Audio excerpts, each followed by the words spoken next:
Hello and welcome back. I'm Nicole, a cottage witch, and this is my week in books, tarot, and art. Well, 2 weeks really. And probably I won't record anything for the next 2 weeks because I'll be working 2 jobs at once, which is very exciting. It's just a short term contract that I'm doing in addition to my regular job.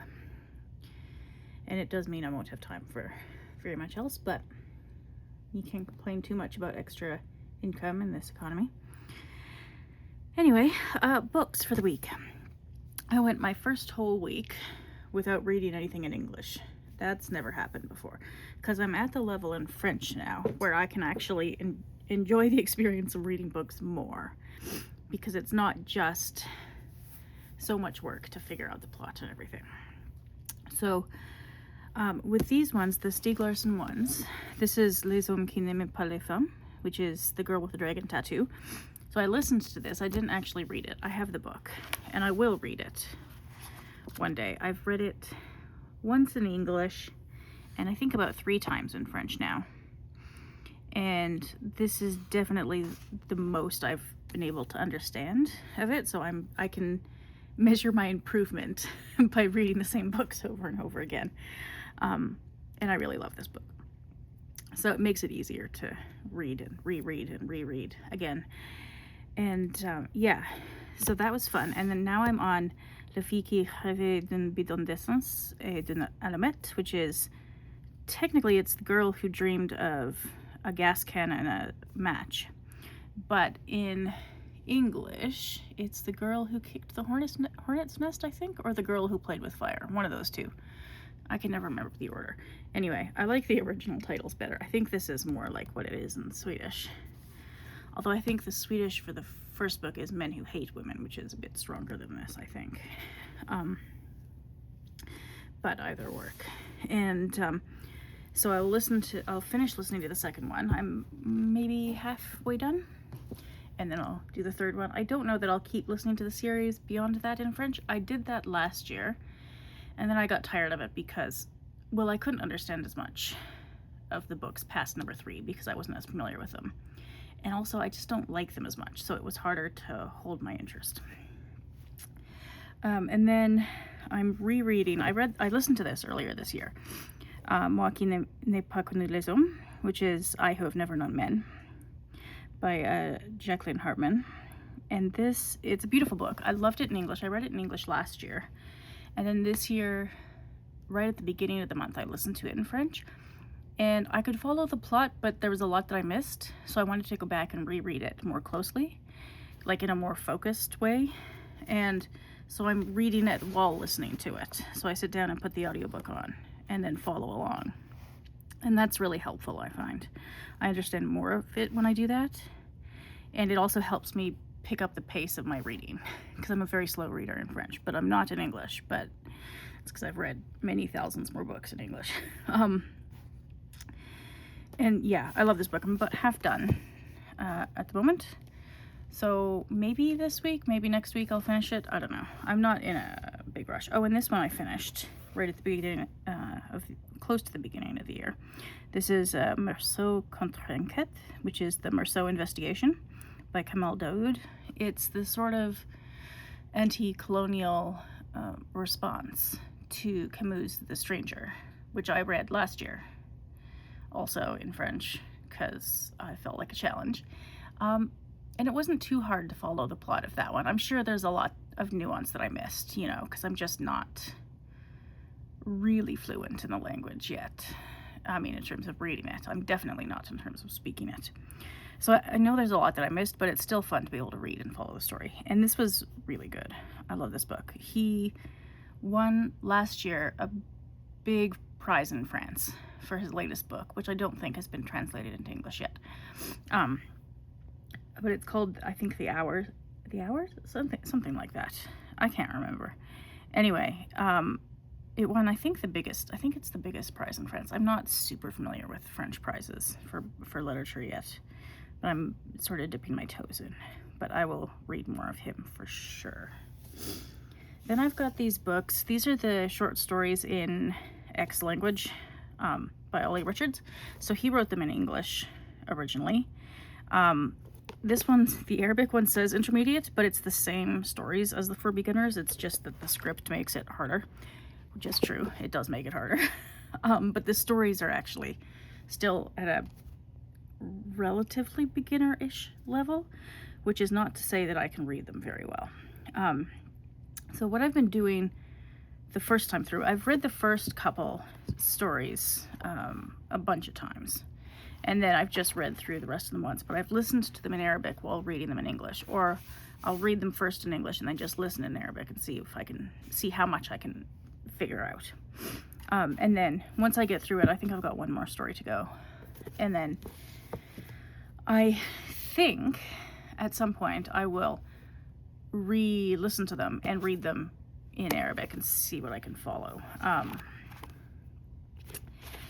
It's a bit, as you can see, intimidating, but I will give it a go, I think, at some point. They're not the most like literary stories ever, but they're handy for learning because they're pretty dramatic, like they're eventful, lots of crazy things happen. So, you know, it keeps your attention at least. And they're not very long, and they repeat a lot of words. So it's very helpful when you're trying to figure out what's going on. And then, okay, I always have to lead off Harry Potter with the caveat that I know Rowling is an internet bully now, and I don't like her. And it's definitely taken the sheen off these books, and I don't read them in English anymore, but they are one of my best language learning tools ever. So I've already got the book, so I'm going to use them. So this is the first one in Spanish, which I'm just dabbling in. I'm not seriously trying to learn Spanish. There's an app called Storytel that's like Audible but European. And if you get the German country one, you can get books in French, Spanish, and Arabic. And also in Turkish, which is my like wish list language. So I just on a whim decided what I was going to do this week, and I'm about half done, was listen to the Spanish and try and follow along. And you know, it's similar enough to French that I can, and I know the story well enough that I can kind of follow the plot, which is fun. I mean, there's a ton that I miss, and there are a lot of words that are different than French, but there are enough that I'm like, oh, that's this section. Yeah, okay. So after I do that for one chapter, then I listen to it in Arabic for a chapter and try and follow along. And this is much harder. So technically, I think I know more words in Arabic, but Spanish just still, even though this is like the first thing I've ever tried to read in Spanish, it still seems more familiar. Probably mostly because the alphabet is the same. But also because a lot of the words have similar roots. So it's easier to figure out. It's not quite so foreign. It's foreign, but it's not like, oh my God, that's foreign. Whereas this very much is. But what I want to do, and so I've been looking up maybe like I do a chapter a day. Well, today I did 2 chapters because it's a Sunday as I'm recording this. And I read through it, and then I pause it if I want to look up a word that I know I've heard before. So like most of the words I'll read, I won't know what they are, but some of them I'll be like, oh, I've heard that before. I know I've come across that before, and then I'll look it up. So, you know, scar and broom and wand and everything have come up, of course. And then some more ordinary verbs that I've looked up. It took me, the first few days that I did that, I had to consciously keep reminding myself to like relax my forehead and my eyes so I wasn't straining so hard. And just like relax into the experience and not stress so much about it. And then it became easier to, like, not easier, but less overwhelming. Yeah, so I don't know. We'll see. I'm only halfway in, so I'm not sure I'm making much progress yet, but we'll get there. The only thing I dabbled a bit in English in is Indigenous Pacific Islander Eco-Literatures, which is a book I've been wanting to read for about a year now. I'm yay far through, like a quarter through. And it's pretty cool because it's got, like, some of these islands in the Read Around the World Challenge are hard to find books from. Some of them I found books from, but not all of them. Like Fiji, you can find books from, but Vanuatu, I have no idea. Tonga, no idea. Samoa, the Philippines, the Mariana Islands, Guam, New Caledonia, which I think, is that technically French? There's some of these territories are technically departments of France, which is weird. I mean, some of them are American as well. It's also weird. New Zealand, Aotearoa. I never know how to say it. I gotta practice that. Hawaii, Niue. I'm not sure how to pronounce all of these, but I've written down where all the folks are from. And I'm in this, which section am I in? Oceans and Waterscapes. I think I'm in here somewhere. And it's really kind of beautiful. It's all poetry. Well, not all poetry. It's mostly poetry so far, but it's really interesting. This is the, like, I don't know if this is an essay or memoirish sort of thing, but that'll be maybe tonight's reading. But it's mostly poetry and then a few short stories and things, I think. So yeah, that's pretty interesting. So that was my bookish selection for the week, well, the last 2 weeks. And it'll probably be much the same next week and possibly the week after, who knows. Okay, the tarot I've used this week are, oh shoot, what's this called? Tarot of the Interior Landscapes, I think, yeah. Le Tarot des Paysages Intérieurs by Camille over on, she's got a Etsy shop. And it's my ideal winter deck. And right now, you know, it's a winter storm across most of North America at the moment. And, you know, to a degree, coming from Alberta and Saskatchewan, I'm kind of used to winter. But that doesn't make the minus 30 days nice. You never really feel nice about those days, even when you're used to them. Because, you know, you can, like, lose a finger or whatever in that weather. If your toes get cold enough, you can lose your toes. You can't stay out very long in that weather without the proper clothing, without pretty serious consequences. And this I don't know, it makes me think Winter in the Prairie. So I pulled it out in the winter, and I've been using it the last couple of weeks pretty exclusively as tarot goes. Tried to use a couple others and then just didn't. This was the one I kept coming back to because it just felt more like this moment, environmentally, I guess. Yeah, that's that one. Then I did use a couple of Oracle decks this week. I haven't been pairing anything lately. I'm not, and this box drives me a bit nuts, but this is an indie publisher, so I can't be too hard on them. This is Destiny Books from Vermont. The Runes and Roots Oracle. And I really like the deck, and despite the fact the book doesn't fit in the box very well, I like the book too. I like the write-ups. I think I've only read a couple, but so far I've really enjoyed them. Because it pairs a plant with the rune, and I feel like I don't know all the plants, but their reasoning could work for me. So yeah, there are some, I think, bind runes in here as well, because if you just make a rune deck, it's not actually very big like this. Yeah, that bind rune. And I don't know where they came up with those. I haven't read into the book on the bind runes yet. Like this one.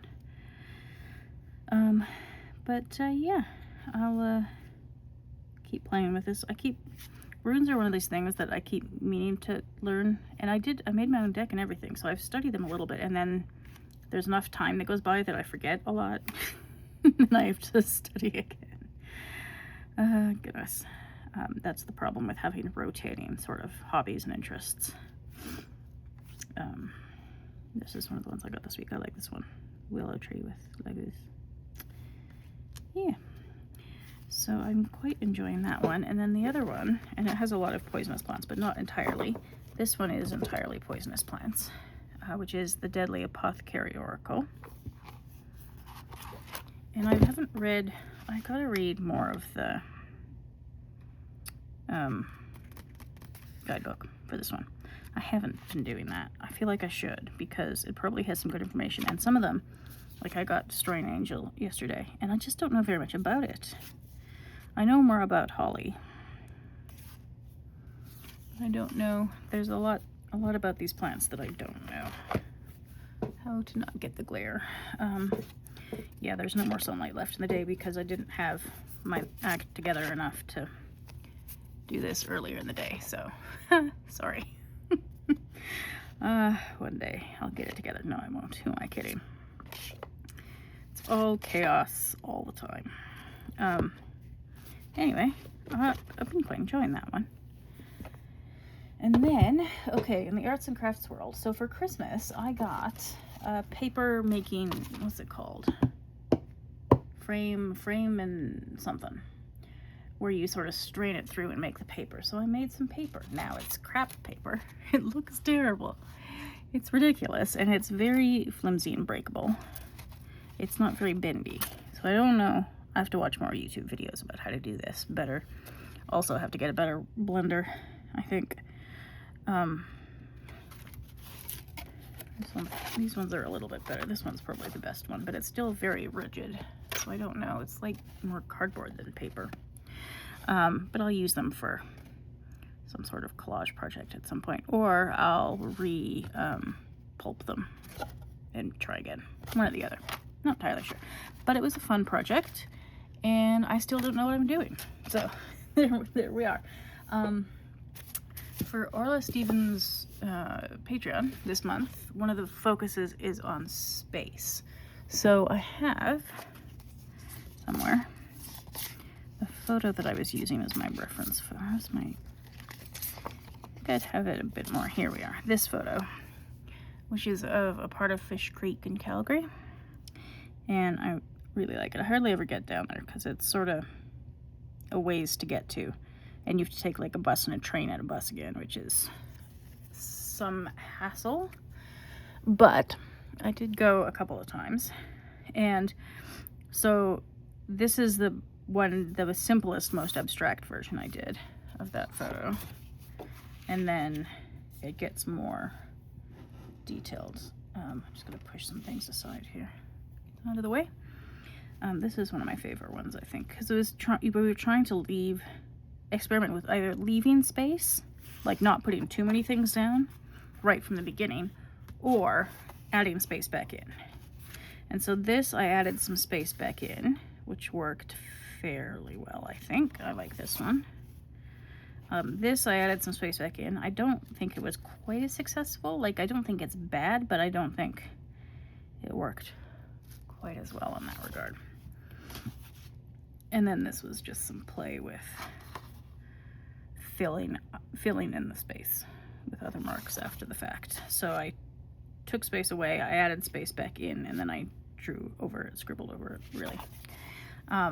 So that's my series of Fish Creek sort of paintings and drawings from last week.